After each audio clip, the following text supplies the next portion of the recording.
All right. Hey, everybody. This is episode 3 of Web3 Talks, where we talk about blockchain technology and how it's being implemented by businesses today. The group we have here today, we're all tied together by working for web3devs, a blockchain consulting and blockchain development shop which is a remote team, but the 3 participants on today, we're all based out of Memphis, Tennessee.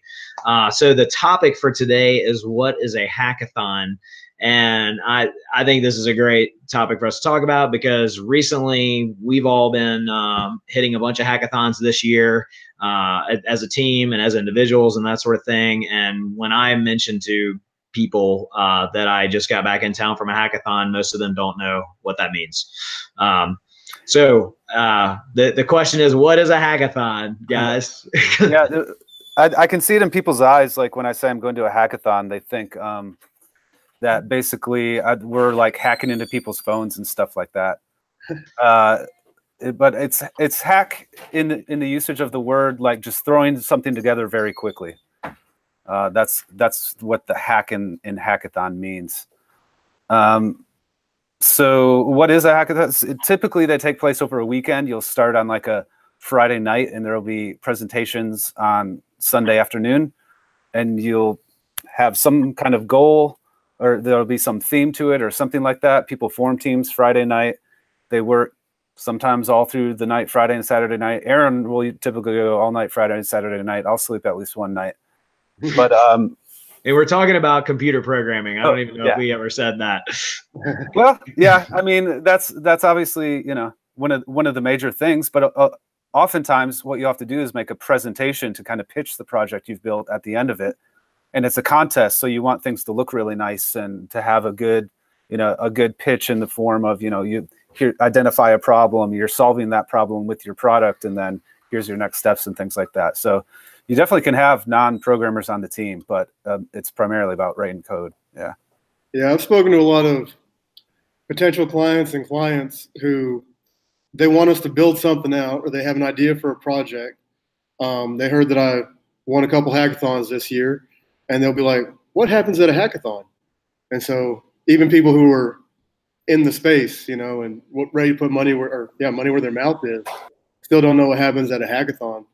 I think the biggest takeaway from it is that you're presented with some sort of problem, or you're presented with bounties to solve a problem or bounties to use a technology. And then you build out a product or a project that tackles that uses the technology, solves the problem. And really, I think the hacking is just to prove that it can be done, or that your team can do it. But what really wins the hackathon is the presentation, the pitch at the end. So if you aren't a coder, but you still want to go to a hackathon, brush up on those PowerPoint skills. And probably be the reason a halfway decent team became a winning team. Or if you end up on a winning team, you may be the reason why you got the top prize. So there's some prizes out there that range from anywhere from $1,000 to, I've seen them as high as $50,000 for a grand prize at a hackathon. Well, the EOS hackathon in San Francisco, we went out to a couple of weeks ago. The grand prize was $100,000. Yeah, I was gonna say that was crazy. I've never seen a prize that high, but no, me neither. Usually it'll cover your travel expenses. Yeah, if you win. Yeah, if you win. Yeah. Yeah, I mean, yeah, and they mentioned coding overnight and stuff, and so a lot of the hackathons you go to are just kind of where they find some open space where there's some folding tables and folding chairs, but there's also some that have cots set up for people to take a little power nap or sleep overnight and not have to leave. It's kind of funny when you show up to these, like there'll be some people that come in bringing, they got a pillow and a sleeping bag, and they're walking into this event and they're not leaving the building until it's all over. And then you've got other people that have hotel rooms and accommodations and planned ahead to get a good night's sleep. Yeah, my big advice for hackathons, if you're going to be coding, if you think you're going to be staying up, missing out on some sleep, get there a couple days early, see the city a little bit, sleep in late the day the hackathon starts, because they oftentimes start at like registration may start as early as 6 p.m., right? So you may not start hacking until like 8 or 9 at night. Very rarely do I go to any hackathons that start in the morning. And then make sure to plan some time afterwards, because it really sucks hopping on a plane a couple hours after the hackathon's over, because those pitches and the awards, you just know they're going to add at least 4 hours after hacking ends and projects are submitted. You're still engaged for 4 to 6 hours after that. So it'd be nice to go to a hotel room, lay down, sleep in late, and if your plane leaves in the afternoon the next day, you're fine. But yeah, don't try to cut those corners, or yeah, take a sick day at work on Monday. Yeah, definitely. Yeah, so yeah, if you're interested in these, you can kind of Google around, hackathon, and put your city in there. A lot of them are annually. Different organizations will have them. They can be put on by different organizations, or put on particular programming languages or topics, or there's no single way to find them, is what I'm trying to say. You just kind of got to find the communities that are hosting them and involved in them, and see when the next event is, either in your town or near you, or near enough to you. The huge benefits that I see to hackathons is that I've never seen before. They bring different insights along, and so we can break the project out, so we can both work on our strong suits, or all 4 of us, however many are in the team, leverage our strengths. And in doing so, like, you have to work on the same code base. So you'll see how to work with, like, maybe they're doing an AI thing with Python. I've never done that before, but if I hop on a team with somebody that knows how to do it, I learn how to interact with that for the first time, like have my JavaScript front end or smart contract back end, talk to whatever service is running their Python artificial intelligence machine learning middleware or service. That's something that I just do not pick up during the course of work, because we don't have a project like that. So yeah, going out and winning that project, you get 2 days to try new stuff, see what works, and get introduced to concepts and practices that you haven't been introduced to before. There's also a national one called what is it? Work Camp. Brian, you know the one I'm thinking of that they have here in Memphis? Yeah, I can't remember the name either. I think it's Work Camp. I can't believe it escapes me. But it's a hackathon. But what I was gonna say is, like, we've been mentioning contests and prizes and that sort of thing. But there's also some nonprofit hackathons that Give Camp. Thank you. Okay, I was messing up WordPress and Camp. Yeah. Yeah. So Give Camp, and the way that's structured is everyone with all kinds of experience and development and other business experience. I mean, it's everything. Volunteers a weekend to work for nonprofits. So these nonprofits submit projects they have, like either they need some kind of app, or they need some kind of map embedded on their website, or they need some kind of technical solution or something. I've seen them get set up on Salesforce as well. But all the participants are just volunteering their time to work on a project. And you would be amazed at what gets done in 2 days with a group of people with, skill sets, and taking a break from the corporate world or the freelance world or whatever world they're in to all work together.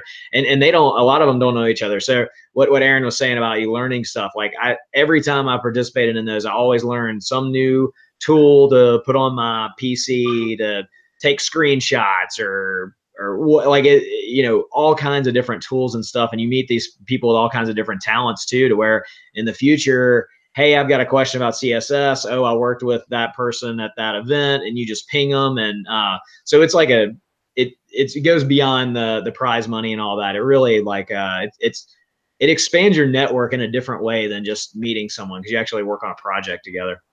Absolutely. I mean, that's some of the biggest advice I would give about hackathons is don't spend 100% of your time with your headphones on at your keyboard.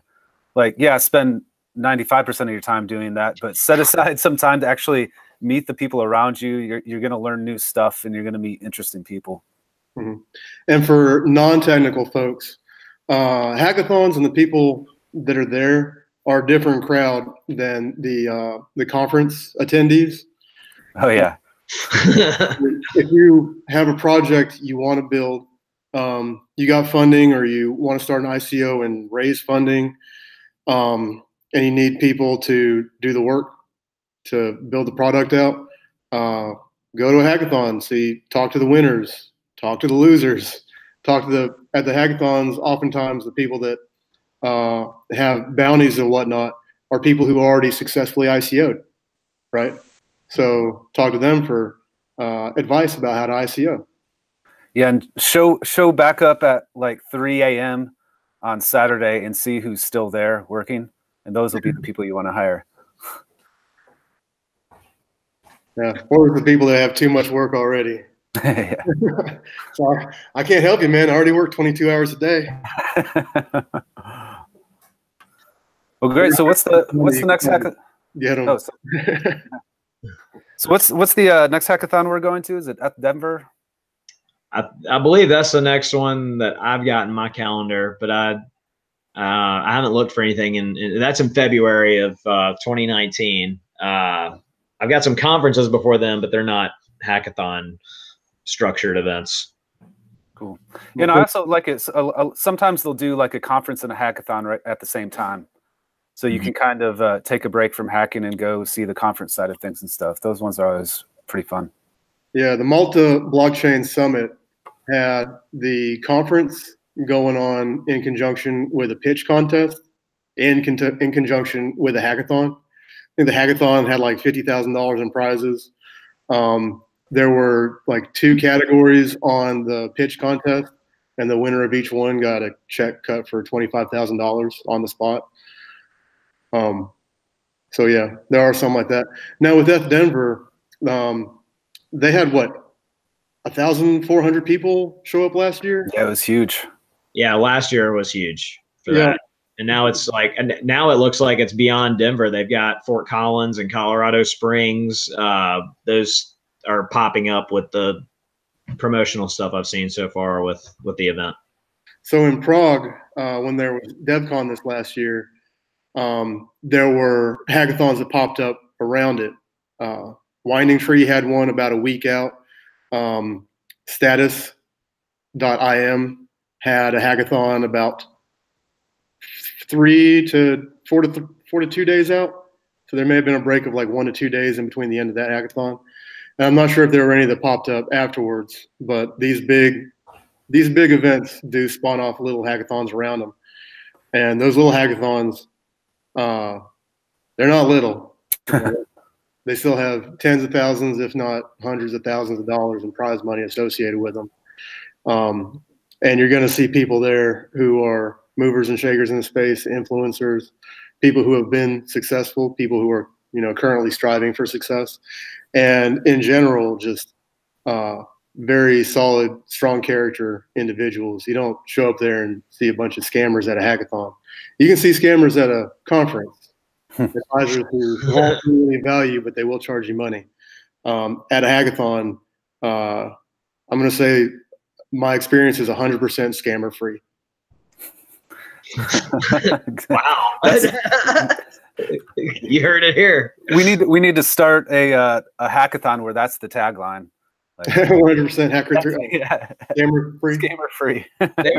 They actually made a big point of it at the EOS hackathon, saying like, no one on our team will ask you for any private keys. Like, if you hear that, like, we want to boot those people out of here immediately. Yeah. So yeah, there's some diligence making sure that the environment is safe. Yep. Well, great. Any other hackathon advice? You don't know how big and badass they can get till you go to a bunch of them, and you really don't know what to expect till you walk in the door, I would say, because there's, I don't know, it's kind of, there's no template, right? Right. And they're all pretty different. Like once you've got one figured out, doesn't mean you're going to have the next one figured out. That's what I was trying to say. You said it better than me. I think if I got any good advice, it's if you want to make a lot of money in this space, the biggest gold mine right now probably is in talent acquisition and recruiting. There are very few blockchain and dApp developers out there to get. So if you're in like the HR profession or something like that, don't be crawling LinkedIn. I mean, you can. You're probably already doing it. But go to those hackathons and be prepared to collect resources up because you're going to be able to use them in the future and monetize off them. You'll probably make more money off a good hackathon and sourcing talent than the winners of the prize got from winning the project. Yeah, you could get a few hundred leads in one day. Yep. Yeah, if you're looking for more LinkedIn contacts and messages from HR people, then put blockchain in your title somewhere on your LinkedIn profile.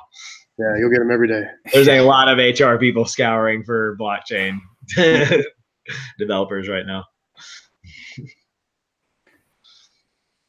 All right. Any other closing thoughts before we wrap up this episode, guys? I'm good. Yeah, I'm good.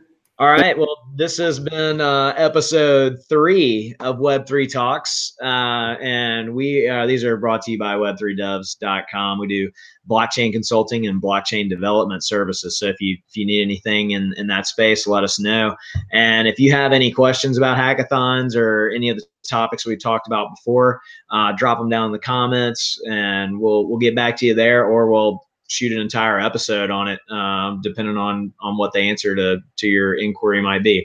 So we'll look forward to seeing you next time.